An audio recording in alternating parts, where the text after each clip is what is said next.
Hello friends, good morning. Welcome back to my channel. कैसे हैं आप सब? आई होप आप सब अच्छे होंगे और अपनी लाइफ एंजॉय कर रहे होंगे।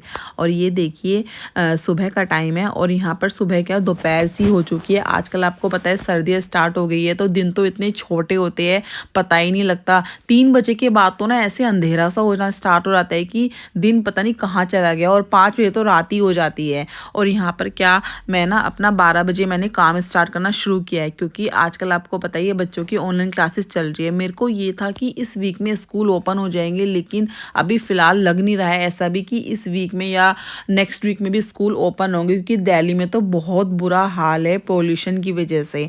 और जब बच्चा घर पे होता है ना तो काम ना निपटाने में आता ही नहीं है। और मेरा तो ना आजकल काम बहुत ज़्यादा लेट हो रहा है, क्योंकि ना जैसे आरव की क्लास होती है तो मुझे ना उसको उसके साथ थोड़ा बैठना पड़ता है, उसको देखना पड़ता है कि जैसे मैडम उससे क्वेश्चन पूछती है, क्योंकि वो भी इतना नहीं कर पाता है। और ना बीच बीच में बच्चे का क्या होता है ना, उसका माइंड डाइवर्ट होता है कि अच्छा मम्मा मुझे भूख लग रही है, मैं माटू के साथ खेलूँ, तो मैं उसको डांटती हूँ बेटा अपनी क्लास ले ले ध्यान से, क्योंकि ना नेक्स्ट मंथ से ना उसके ना FA3 भी स्टार्ट होने वाली है।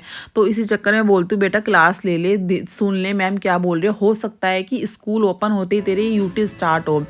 तो और ना कई बार तो वो बोलता है कि मम्मा एक क्लास मिस कर दूँ। मैंने कहा नहीं नहीं, अब सारी क्लासेस तुझे लेनी है। और यहाँ पे ना उसकी क्लास ख़त्म हो गई थी और वो नीचे ना साइकिल चलाने के लिए चला गया था। तब मैंने अपना काम स्टार्ट किया और यहाँ पे माटू को मैंने टॉयज़ दे दिए और उसका टीवी में राइम लगा दी कि तू बेटा थोड़ी देर ये देख ले। क्या करूँ कि बहुत मजबूरी में मैं उसको राइम दिखाती हूँ, लेकिन आपको पता ही है कि देखिए उसके लिए सही नहीं है राइम सिखाना, लेकिन मेरे को ना मुझे पता है, लेकिन बहुत मतलब कि जब मुझे लगता है ना कि वो बहुत तंग कर रहा है, नहीं किसी चीज़ से खेल रहा है, तो मुझे ना राइम्स लगानी पड़ती है।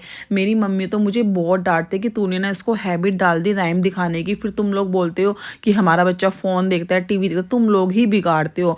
मैंने कहा मम्मी आप बिल्कुल ठीक बोल रहे हो, लेकिन मैं क्या करूँ, मैं अकेली रहती हूँ, मैं नहीं हैंडल कर पा रही हूँ, तो मुझे ना मजबूरी में उसको राइम दिखानी पड़ती है। ये होता है कि वो आधा पौना घंटा राइम देख लेता है तो थोड़ा बहुत मैं उस टाइम काम कर लेती हूँ। यहाँ पर देखिए मैंने उसको टॉयज़ दे रखे हैं और ना टॉयज़ से वो खेलेगा नहीं, मतलब मुश्किल से 10-15 मिनट वो खेलेगा, उसका मन भर जाएगा तो क्या करेगा, उधर उधर फेंक देगा, आधे टॉयज़ नीचे फेंक देगा, आधे टॉयज़ बिखरा देगा और फिर रोना स्टार्ट कर देगा। उसका यही है कि अब इन टॉयज़ से मेरा मन भर गया है, मुझे नए ला कर दो। मैं ना उसके लिए पीछे 2-3 टॉयज़ लेकर भी आई थी, लेकिन वही उससे 1-2 दिन खेला, फिर मन बच्चे का आप लोगों को पता है मन इतनी जल्दी भर जाता है ना कि उन्हें डेली नए टॉयज़ चाहिए। और देखिए इतना तो नहीं कर सकते कि डेली उनको नए नए टॉयज़ ला के दें। उसके बाद देखिए मैंने अपने कपड़े वगैरह संगवा लिए थे, तो फिर यहाँ पर ना मैं ना मशीन लगाने के लिए आ गई थी। मशीन में क्या था, आज ना मैं ना जो मेरे डस्टिंग के कपड़े वगैरह पायदान वगैरह थे वो सब मैं ना धो रही थी, तो मैंने कहा चलो पहले ये धो देती हूँ, उसके बाद फिर मुझे ना एक और लोट लगाना था। और आज ना मैंने मतलब 3-4 लोट लगाए थे, बहुत ज़्यादा कपड़े हो रखे थे। अब सर्दियों में तो वैसे भी कपड़े 4 गुने होते हैं, अब छोटे बच्चे के साथ तो वैसे ही माटू के मतलब कभी कभी मैं ना 3 से 4 जोड़ी कपड़े चेंज कर देती हूँ, क्योंकि ना कई बार वो गंदे कर लेता है या कई बार पानी गिरा लेता है उसे, या मैं कुछ खिलाती हूँ जैसे दाल वगैरह तो उसकी कपड़ों पे गिर जाती है, तो मुझे ना अच्छे नहीं लगते, तो मैं उसके फटाफट से चेंज कर देती हूँ, मतलब जो ऊपर के कपड़े होते हैं। इस चक्कर में उसके कई बार तो 3 से 4 जोड़ी कपड़े हो जाते हैं एक दिन में। और रात को तो मैं उसके करती ही हूँ, रात को मैं थोड़े उसके हल्के कपड़े पहनाती हूँ, दिन में थोड़े उसको मोटे मतलब जो वूलन्स के होते हैं ना वो पहनाती हूँ। तो अब कपड़े आपको पता ही है इतने ज़्यादा होते हैं विंटर्स में, तो बस ये कि धोते रहो और वो सूखते हैं नहीं, आप डाल दो 2-3 दिन तक वो पड़े रहते हैं। और देखिए फिर मैं ना अंदर वाले रूम में आ गई थी। यहाँ पर जो ब्लैंकेट्स वगैरह थे वो मैं उनकी तय कर दूंगी। और अभी ना मैंने ना पतले ही ब्लैंकेट निकाल रखी, क्योंकि अभी इतनी सर्दी नहीं हुई है, इन्हीं में काम चल जाता है। और आरव के बाद बोल रहे थे कि भाई तू मेरा तो मोटा वाला निकाल दे। मैंने कहा अभी से अगर आप मोटा ब्लैंकेट ओढ़ोगे, जब सर्दी आएगी पूरी फुल जो कड़ाके वाली ठंड होती है उसमें आपका क्या हाल होगा। वो कह रहे नहीं तू मेरा निकाल दे, मैं देख लूंगा, तुम्हें जो ओढ़ना है तुम ओढ़ो, लेकिन मेरा तो भैया मोटा ब्लैंकेट निकाल दे। मैंने कहा चलो मैं 1-2 दिन में निकाल दूंगी और निकाल के पहले उसमें धूप लगा दूंगी। और यहाँ पर देखिए अंदर वाला रूम तो मेरा वैसे साफ रहता है, तो यहाँ पे मैंने बस ब्लैंकेट वगैरह तय करके हल्की फुल्की डस्टिंग कर दूंगी। और इतनी मिट्टी भी नहीं आती सर्दियों में, तो वैसे भी कम ही डस्ट आती है घरों में, क्योंकि ना हमें पता है आप गेट बंद रखते हैं हम सब लोग, तो इसलिए डस्ट का कुछ ऐसा काम नहीं होता। उसके बाद फिर मैं बाहर वाले सोफ़ा वगैरह कवर है वो सब झाड़ूंगी। और यहाँ पर मैंने ना अपने लिए भी आज जैकेट निकाल ली है, क्योंकि ना मुझे भी ना हल्की हल्की ठंड लग रही थी, लेकिन बाद में ना मैंने ना उसे उतार दिया था।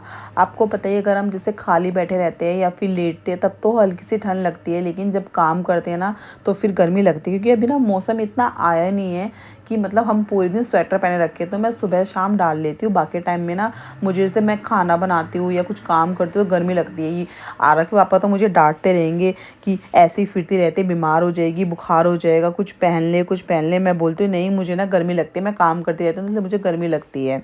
और बस फटाफट से मैं यहाँ पर अपनी ड्राइंग रूम की भी क्लीनिंग कर लूँगी। और यहाँ पर माटू और आरव ना खेल रहे थे। माटू को मैंने नहला दिया था, लेकिन आरव ना भी नहाया नहीं था।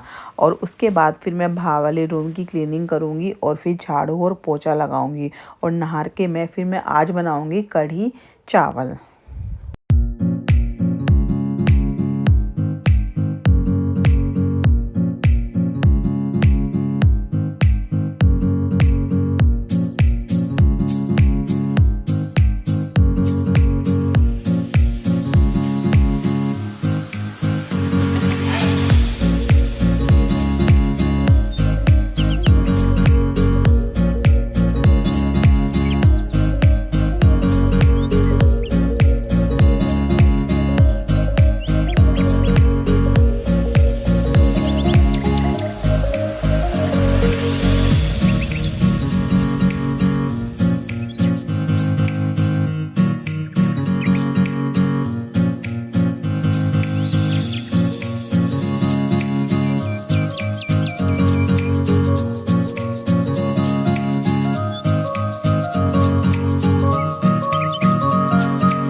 और यहाँ पर देखिए मैंने ना कढ़ी चावल बनाने स्टार्ट कर दिए है। और मैं आरव के पापा ना बीच में आ गए तो वो मुझे ना डांटने लगे, तो मैंने ना ऊपर ना जैकेट डाल ली थी। फिर मैंने बाद में ना उतार दी थी उनके जाने के बाद, क्योंकि मुझे फिर से गर्मी लग रही थी। और वही मैं ना आज ना पकौड़ी वाली बना रही हूँ। वैसे ना आरव बोल रहा था मम्मा बूंदी वाली बना रहा, मैंने कहा चल कोई बात नहीं, जब बना ही रही तो पकौड़ी वाली बनाती। पकौड़ी वाली का खाने का अलग ही टेस्ट होता है। और ना मेरे मेरे से ना पता नहीं क्या होता है, जब भी मैं पकौड़ी वाली बनाती हूँ ना तो मेरी ना पकौड़ी ना बहुत ज़्यादा वो हो जाती है, मतलब कि एक होती है ना कि बहुत मतलब फोकी टाइप की एकदम फूल जाती है। और जब कढ़ी में ना वो घुल के ना बिल्कुल ऐसी घुल जाती है, तो मतलब वो ना मुझे देख मतलब सीखना है कि वो इतनी मेरी क्यों होती है। तो मैं थोड़ा इनो ज़्यादा कर देती हूँ, क्योंकि ना मैं पकौड़ी में ना इनो डालती हूँ। और मैंने ना आपको पकौड़ी की रेसिपी पहले आपको दिखाई थी, तो मैं फटाफट से आपको दिखाती हूँ कि मैं कैसे कढ़ी चावल बना रही हूँ, वरना आप बोर हो जाओगे कि पहले भी दिखाया था फिर से कढ़ी चावल दिखाने बैठ गई है। और ये देखिए मेरी कितने बड़े बड़े पकोड़े बनकर तैयार हुए हैं। और मतलब कि बस मेरी ना एक ही कमी रहती है कढ़ी में, मेरी कढ़ी ना थोड़ी गाढ़ी भी हो जाती है। पता नहीं या तो बेसन ज़्यादा होता है या मैं ज़्यादा पका देती हूँ। तो मैं ना इनसे बोल रही थी, मैंने कहा एक बार ना मैं मम्मी के पास जाऊँगी और देखूँगी कि कढ़ी प्रॉपर बनती कैसे है। मतलब मेरी ना अब तक प्रॉपर वाली कढ़ी नहीं बनी है, जैसे कि जो मम्मी बनाती है या मैंने किसी और के हाथ की खाई है। कुछ ना कमी रह ही जाती है इतना करने के बाद। और जो ये कढ़ी के पकोड़े होते हैं ना, ये आरव को बड़े पसंद है। जब भी मैं बनाती हूँ ना तो उसके लिए 2 या 3 ना मैं रख देती हूँ, वो सॉस से खाता है। वो ना बोल देता है कि मम्मा मेरे लिए ना बचा देना। और ना क्या कहते हैं, और इसके बाद देखिए मैंने ना एक तरफ ना चावल बनने के लिए रख दिए थे, बॉयल्ड चावल। और फटाफट से मैं कढ़ी चावल बना लूँगी।